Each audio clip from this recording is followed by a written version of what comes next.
Baik, bismillahirrahmanirrahim. Assalamualaikum warahmatullahi wabarakatuh. Jumpa lagi dengan saya di Abil Maiwa Channel.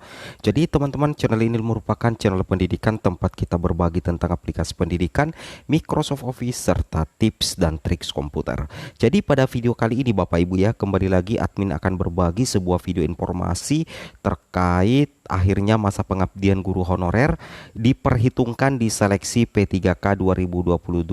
Masa pengabdian harus valid dan tercatat di Dapodik. Nah, kami membuat konten ini dengan dasar asumsi dari mekanisme rekrutmen P3K 2022 yang dipaparkan oleh Kemenpan RB di rapat bersama Komisi 10 DPR RI dan Kemendikbudristek. Seperti itu Bapak Ibu ya.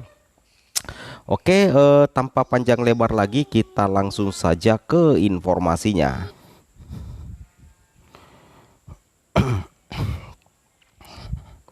Jadi di sini Bapak Ibu ya, alhamdulillah masa pengabdian dihitung. Berikut keuntungan memiliki masa pengabdian untuk seleksi P3K 2022. Simak penjelasan berikut. Oleh karena itu Bapak Ibu silakan simak video ini sampai selesai agar memahami terkait pengabdian.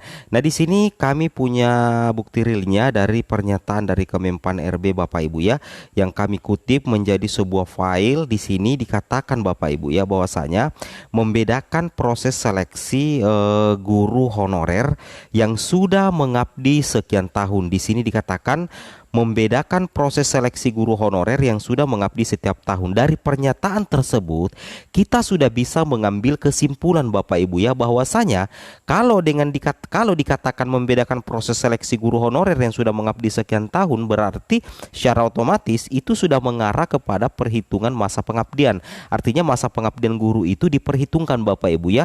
Tapi kita belum tahu apakah nanti masa pengabdian itu masuk dalam bentuk afirmasi atau bagaimana. Tapi untuk saat ini itu sudah diperhitungkan Bapak Ibu ya, karena nantinya itu dapat membedakan proses seleksi guru honorer yang sudah mengabdi setiap tahun dengan rekrutan baru seperti itu. Jadi bahkan di sini dikatakan tenaga honorer sisa verifikasi apakah bisa lanjut atau tidak. Faktanya guru honorer sudah mengajar dan anak didiknya lulus.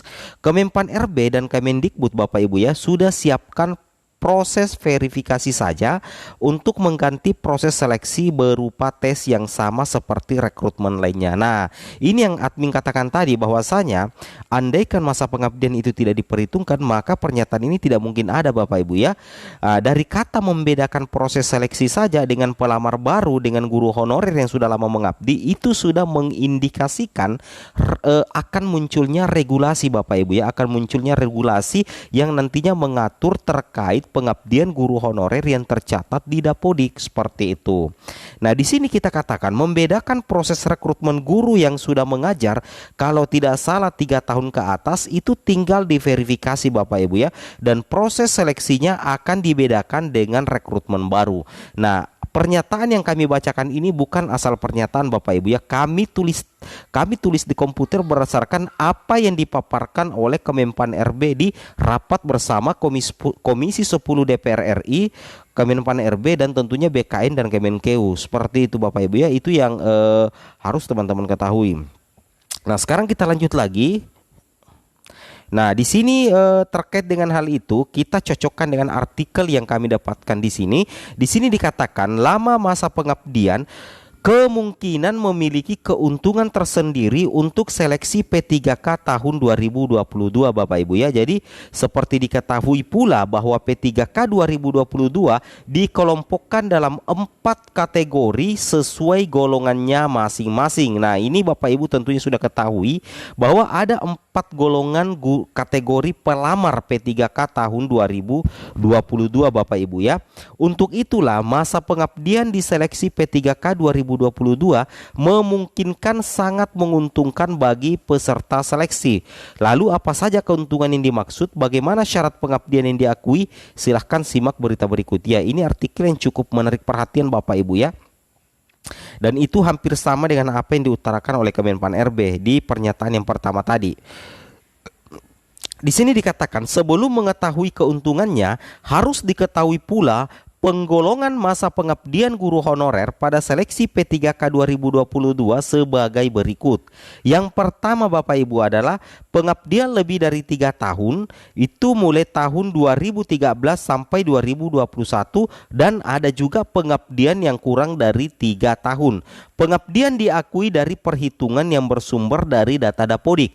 Perhitungan masa pengabdian merupakan suatu terobosan dalam seleksi P3K 2022. Nantinya Bapak Ibu ya, salah satu hal yang membedakan seleksi P3K 2022 dengan 2021 adalah perhitungan masa pengabdian. Seperti itu ya. Ini yang kita bahas, bahwasanya beruntunglah bagi rekan-rekan guru yang sudah tercatat di Dapodik dan sudah mengabdi lama di sekolah negeri ataupun sekolah swasta. Seperti itu Bapak Ibu ya. Itu yang menjadi nilai plus nantinya. Oke, kita lanjut lagi.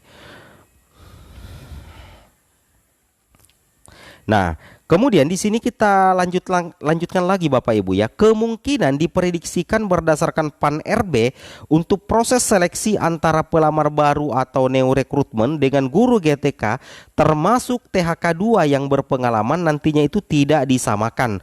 Untuk yang pertama sesuai pembahasan Bapak Ibu ya, yakni keuntungan honorer yang mengabdi lebih dari 3 tahun. Nah, artikel ini cocok dengan apa yang diutarakan oleh Kemenpan RB bersama Komisi 10 DPR RI beberapa waktu yang lalu Bapak Ibu ya. Jadi bagi yang mengabdi lebih dari 3 tahun itu masuk dalam kategori 3. Untuk kategori 3 merupakan guru non ASN di sekolah negeri ya. Oke, seperti itu ya. Jadi kategori 3 adalah guru non ASN di sekolah negeri. Wow, mantap. Nah, sekarang kita lanjut lagi.